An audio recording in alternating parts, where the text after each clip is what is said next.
पुस्तकालय की कांच की छत आमतौर पर आकर्षण का केंद्र होती है, लेकिन अब यह जीव जंतु इसके ऊपर मंडरा रहे हैं। उन्हें पता है कि एरिन यही है। हमारे पास सिर्फ एक ही किताब है, इसलिए मैं सुझाव देती हूँ कि तुम इसे ले लो। मुझे उम्मीद है कि बाकी लोगों को और जानकारी मिल गई होगी। चलो, मुझे नहीं लगता कि हमें यहाँ और रुकना चाहिए।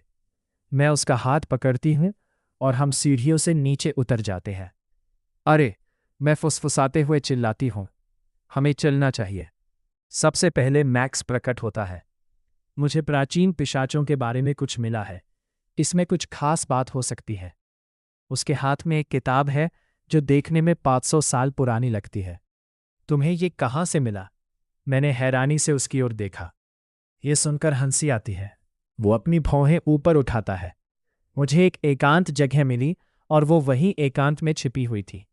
मानो वो कहीं छिपी हो, लेकिन साथ ही साथ बिल्कुल सामने भी। ये कोई संकेत जरूर होगा। एरिन फुसफुसाती है। मैं अपना हाथ उसके चारों ओर लपेटकर उसके सिर के ऊपर चुंबन करती हूँ। मुझे दे दो। लेक्सी हैरिसन से कुछ हासिल करने की कोशिश कर रही है। नहीं, मुझे मिल गया। सिर्फ इसलिए कि तुम मुझसे लंबे हो और वहां तक पहुंच सकते हो जहां मैं नहीं पहुंच सकती। लेक्सी ने हैरिसन की पसलियों में कोहनी मारी। दोस्तों, मैंने हैरिसन की बाह कर एक घूंसा मारा और उसने अपनी बाह छोड़ दी। हमारे पास समय कम है और मुझे लगता है कि हमें वापस चलना चाहिए। लेक्सी को क्या मिला? वो मेरी तरफ आंखें घुमाता है और लेक्सी उसे जीव चढ़ाती है। अनुष्ठानों पर एक किताब, वो कंधे उचकाते हुए कहता है। क्या इसे पढ़ना फायदेमंद हो सकता है? एरिन कुछ सोचती हुई प्रतीत होती है। करे, हम सबके पास कुछ न कुछ जानकारी है, तो कम से कम हम रात भर उन्हें देख तो सकते हैं। ऊपर लगे शीशे पर खरोंच की आवाज सुनकर एरिन मेरे करीब आ गई। मैंने अपनी उंगली होठों पर रखी और धीरे से दरवाज़ा खोलकर बाहर जाने लगी। हमें कैसे पता चलेगा कि नेता कौन है?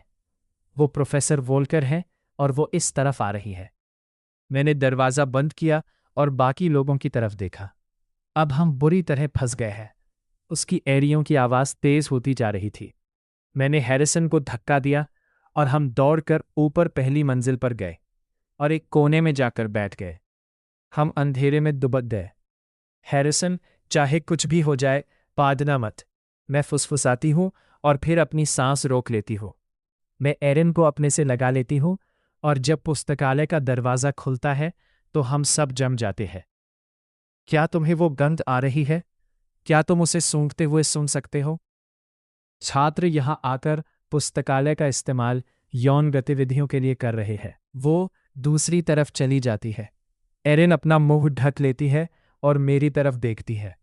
उसकी आंखों की पुतलियां हमारी शरारतों से चमक रही थी। मुझे महसूस होता है कि बाकी लोग हमें घूर रहे हैं और मैं मुस्कुराए बिना नहीं रह पाती। यहाँ, वो चिल्लाई, किसी ने किताब को लॉग आउट कर दिया है। भारी कदमों की आहट सुनाई देती है डीन की। वे पिशाच गिद्धों की तरह है और जो वे चाहते हैं उसे पाने के लिए कुछ भी करने को तैयार है। मैं हैरानी से मुंह खोलकर रह गया। क्या वे कुछ योजना बना रहे हैं? प्रोफेसर वोल्कर ने तीखे लहजे में कहा। हमें इस छात्र को ढूंढना होगा और वो किताब हासिल करनी होगी। हम छात्रों को अगले आदेश तक उनके छात्रावासों में ही रखेंगे। मैं सभी अभिभावकों को भी सूचना भेजकर यहाँ की स्थिति से अवगत कराऊंगा और उन्हें बताऊंगा कि हम इस मामले को सुलझा रहे हैं। डीन बड़बड़ाते हैं, शायद इसलिए क्योंकि इससे उनका काम बढ़ गया है। पसंद हुआ? हमें इसमें दूसरों के दखल की जरूरत नहीं है, लेकिन इसमें एक समस्या है। मैंने उनमें से 3 को उसके आने पर उसके पास रहने का आदेश दिया था, लेकिन अब ड्रैगन राजकुमार मैक्सिमिलियन भी आ गया है। उसने उसे बचाया और फिर उसने उसे बचाया, इसलिए वे सब मिलकर एक समूह बन गए हैं। डीन चिंतित है। मैं उनकी आवाज में यह महसूस कर सकता हूं। तो वे सब उसके लिए मरने को तैयार हैं। मेरे अंदर का भेड़िया उसे जान से मार देना चाहता है। एरिन मेरी साथी है और मैं हर कीमत पर उसकी रक्षा करूंगा। एरिन के होठ मेरे होठों से लगने पर मेरा गुस्सा शांत हो जाता है और मैं हम दोनों को सबके सामने आने से रोक लेता हूं। मैं अपनी आंखें बंद कर लेता हूं और उसकी खुशबू को महसूस करता हूं। चलो उस किताब को ढूंढते हैं। डीन वहां से चले जाते हैं। अपनी एड़ियों की आखिरी खटखट की आवाज के साथ प्रोफेसर वॉल्कर डीन के पीछे पीछे गायब हो गई। मैंने अपना सिर एरिन के कंधे पर टिका दिया। बाल बाल बच गए। हम बाहर निकले और राहत की सांस ली, जैसे हम सब पूरे समय अपनी सांस रोके हुए थे। अरे यार, मुझे पहले इसकी गंध क्यों नहीं आई? हैरिसन हंसते हुए कहता है। ये दोनों बड़े शरारती हो गए हैं। वो मुझे चिढ़ाता है और मैं उसे एक मुक्का मार देता। चुप रहो। हे भगवान, तुमने ऐसा नहीं किया। लेक्सी हमारी तरफ घूमती है। नहीं, हमने सेक्स नहीं किया। एरिन शर्मा जाती है। लेकिन तुमने कुछ किया। हैरिसन उसे चिढ़ाता है और वो शर्म से लाल हो जाती है। तुम बस इसलिए जल रहे हो क्योंकि यह तुम नहीं थे। वो हंसती है। तुम इसकी भरपाई कर सकती हो। उसने अपना हाथ उसके कंधे पर रखा और मेरी तरफ आंखें मारी। बस करो यार। मैंने उसे धक्का दिया और अपने साथी को वापस ले गया। पठनीयता को अनुकूलित करें। तुमने क्या किया? लेक्सी फुसफुसाती है। चलो पकड़े बिना वापस छात्रावास पहुंचने पर ध्यान केंद्रित करते हैं। मैंने उन सभी से कहा। हम दरवाज़ा खोलते हैं और इस बार हम भागने लगते हैं। हाँफते हुए हम सब मेरे दरवाजे से टकराते हैं और मैं एरिन के साथ अपने बिस्तर पर गिर पड़ती हूँ, जो अब हंस रही है। कितने करीब था वो। वो अपना हाथ अपनी छाती पर रखती है। हम लगभग प्रोफेसर डेड यानी ज़ॉम्बी प्रोफेसर से टकरा ही गए थे।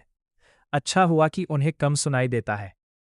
मैक्स भी हंस रहा है और मुझे लगता है कि मैंने उसे पहली बार हंसते हुए सुना है।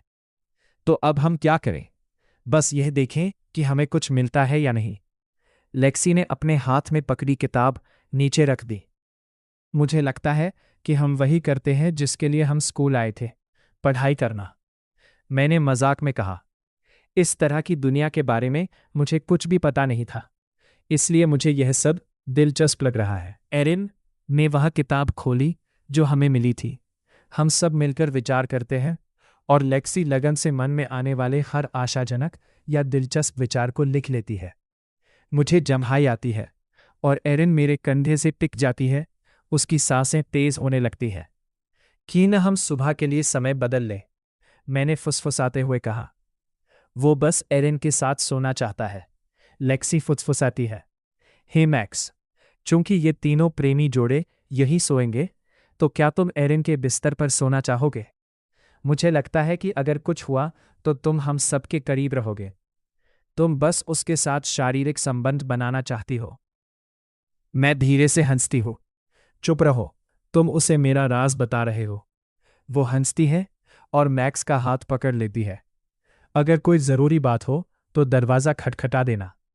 वे चले जाते हैं और हैरिसन सोने की तैयारी के लिए बाथरूम में चला जाता है।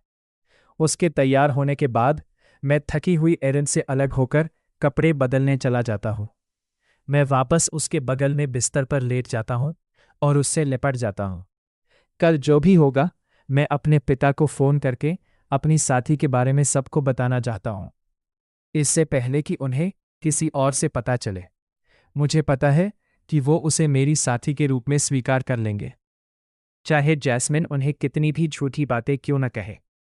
उसका झुंड भले ही मेरे झुंड का पड़ोसी हो, लेकिन इससे उसे ये हक नहीं मिल जाता कि वो तय करे कि मेरी साथी कौन होनी चाहिए, क्योंकि मेरे दिल में एरिन ही मेरे लिए सब कुछ है और अगर ज़रूरत पड़ी तो मैं इसे साबित कर दूंगा।